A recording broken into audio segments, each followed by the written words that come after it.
Yo, it's your boy B Parks. Thanks for tuning back to the channel. Today, you'll be joining us as we make our final visit to Disney California Adventure and Disneyland and enjoy these low crowd levels here on Life on Video. This is the crowd level immediately after security check-in. I mean, this guy's running, but there's honestly no reason to. There's absolutely nobody here.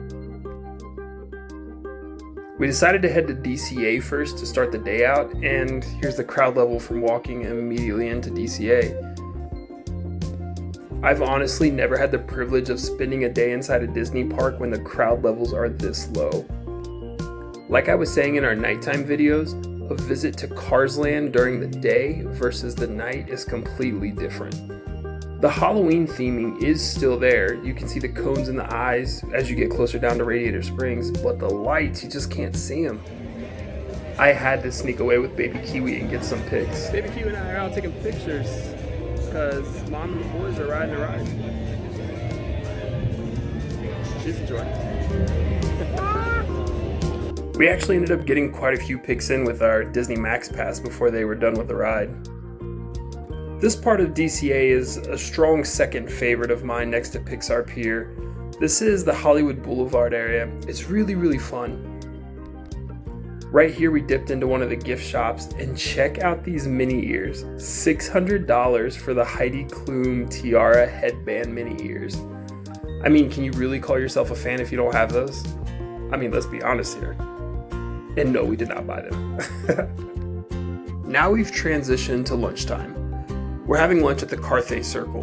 The Carthay Circle is a replica of the actual venue Carthay Circle in Hollywood. The Carthay Circle is actually where Disney premiered Snow White and the Seven Dwarfs for the first time. To be honest, this is a really upscale restaurant to be inside a theme park, but I knew once I found out we were coming back to DCA, I wanted to get reservations to eat here. To me, the big fascination about this place was the historical aspect. I will mention too that the decor inside didn't really feel Disney-esque. It really does feel like you are in a restaurant of some sort that is not inside a Disney park. Majority of the dining seating is on the second floor. As you head up to the second floor, you run into pictures like this with Walt and his brother.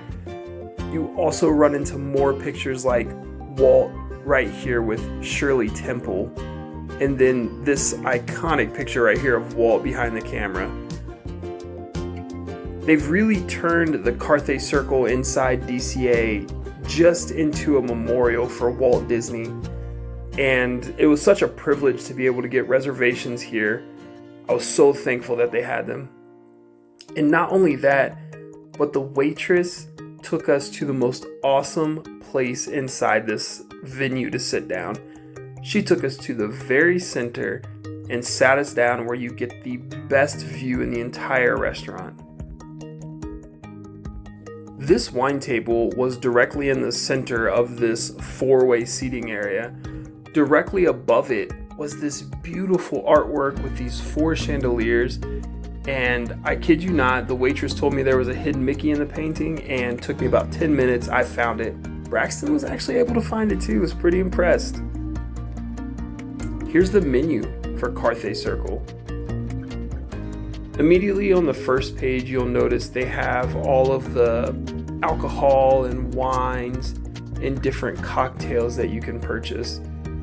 You can see from the prices, this is not a very cheap restaurant that you're just gonna come to and spend $20 to feed the family. This is a sit-down restaurant where you're gonna have a very high-class meal and you are gonna leave this place satisfied. The kids were so well behaved. The food, oh my gosh, that burger, amazing. That's the second burger I've had at Disney California Adventure at this point that has just been absolutely top-notch. The first one was the one I showed you guys at Lamplight Lounge. That was on par with this one as well. This is something really cool they have at Disneyland. It's a 3D model layout of the original schematics of Disneyland. So you can see it's missing a lot of things that are there now, but it's the original. It's awesome. At this point, we've transitioned back to Disneyland. I stopped into Great Moments with Mr. Lincoln just to see a little bit more history. This is the green park bench from, I believe, Griffith Park that Walt Disney was sitting on when he came up with the idea of Disneyland. They went and grabbed the exact bench he was sitting on when he caught the spark to create Disneyland, and they brought it to the park. Here, just an iconic picture of Walt Disney with Mickey in Disneyland. Awesome. We actually showed up to Disneyland just in time to catch this parade going by. It was a parade full of Mickey and friends and the Disneyland band. Enjoy this little snippet of it.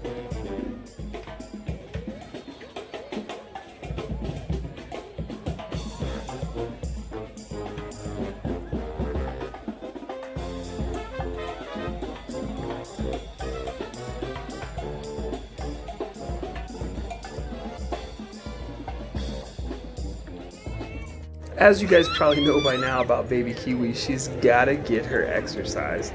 She's just a little over 1 year old, and sitting in a stroller just gets boring for her. But I had to get this beautiful shot of her just taking some steps in front of the castle. Awesome shot. Now we're walking into Galaxy's Edge. It's not a complete trip anymore to Disneyland unless you visit Galaxy's Edge. Again, with the transition music into Galaxy's Edge, it just really sets the mood.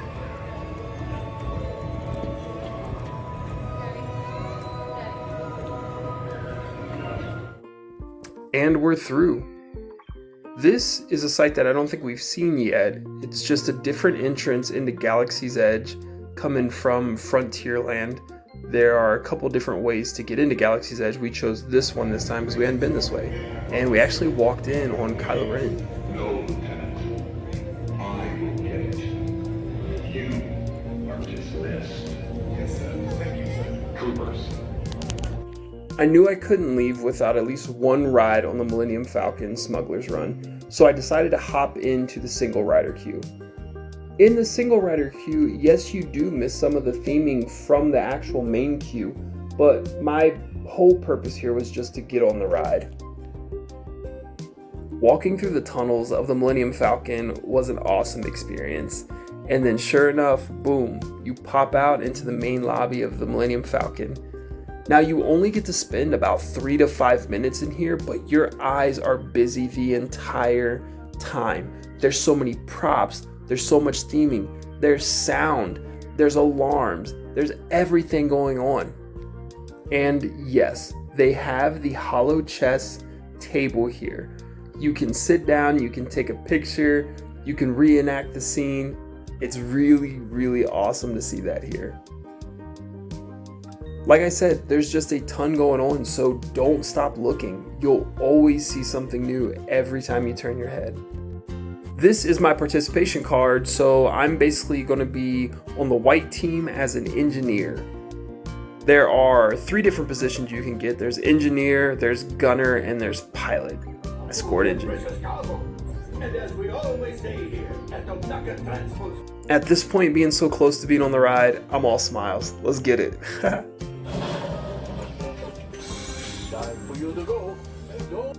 Though I didn't show you any of the ride, it was fun. I thought it was pretty cool.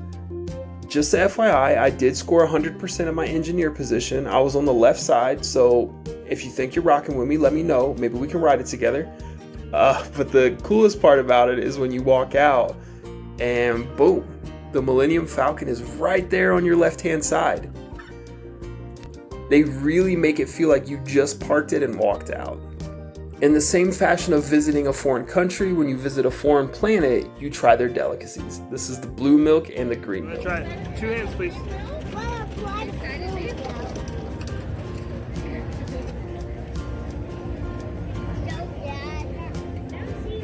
You want to try the blue one, Racing? 2 hands. Hey, 2 hands, please. I don't want you to drop it. There you go. Give it a second. Try the green one, Brayson. Try it. What do you think? Which one's your favorite? Grayson. The green? Grayson. All right, Brayson, you can try it. Let Brayson try it.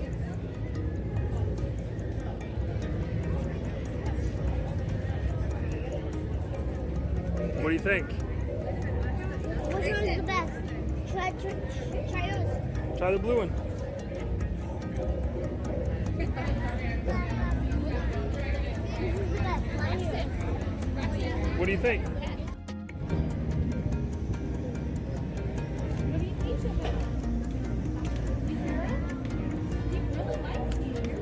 actually good.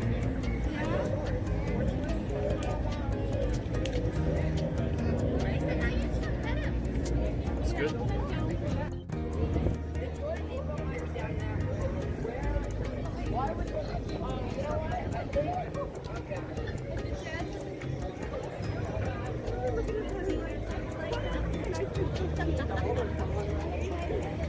That is good. It does taste soapy. Soapy? I don't taste it. Weird. It's like a fruit flavor, but it just tastes soapy. It's not bad though. If I have to go on record for it, I'll take the blue milk over the green any day. This was an awesome moment for the boys when a cast member brought her pet from the local Planet Batu over for them to pet.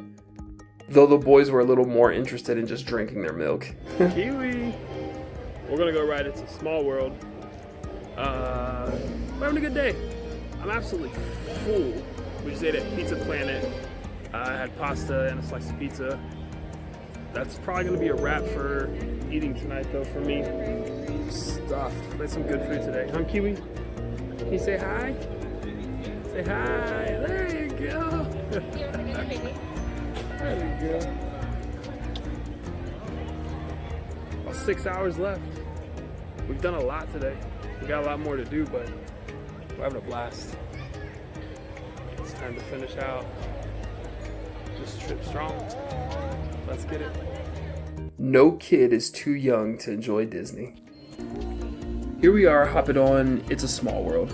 It's a Small World at Disneyland is pretty cool because the outside theming is massive, whereas its counterpart Disney World is really inside themed.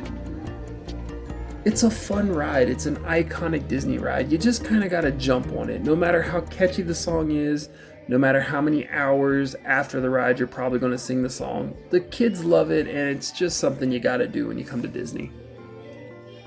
We literally ride it once every time we come, to be honest.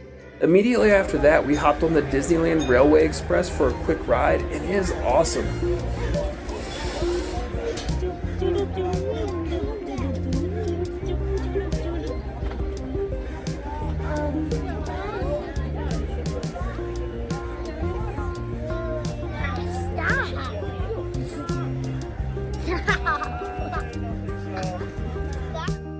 We had to get at least one more ride on Haunted Mansion. So we took advantage of the low wait times and we just went ahead and hopped on at this point. Still an amazing experience now that it's transformed over for the remainder of the year to the holiday version. Awesome. Wow. The bloody orange thing. What happened to your magic carpet? Oh, That was the iconic wishing well at Snow White's castle. Braxton was supposed to be wishing for a magic carpet there, but got sidetracked and wished for a bloody orange drink again. And let's be honest, he was not successful at obtaining either of those. The castle has such an awesome glow to it at night. The way the lights hit it and just shine off of it, you can literally see the details from miles away. It's beautiful. Now we make that final walk down Main Street. That walk that leaves you in awe because it's so beautiful with the lights and everything, but that walk that also leaves your heart kind of heavy because you're leaving and you're not sure when you'll be back. We took some final pictures with the pumpkin and then we headed out for the night. Thanks for joining us for another episode on Life on Video. Be sure to like, subscribe, and turn on your bell notifications. Later!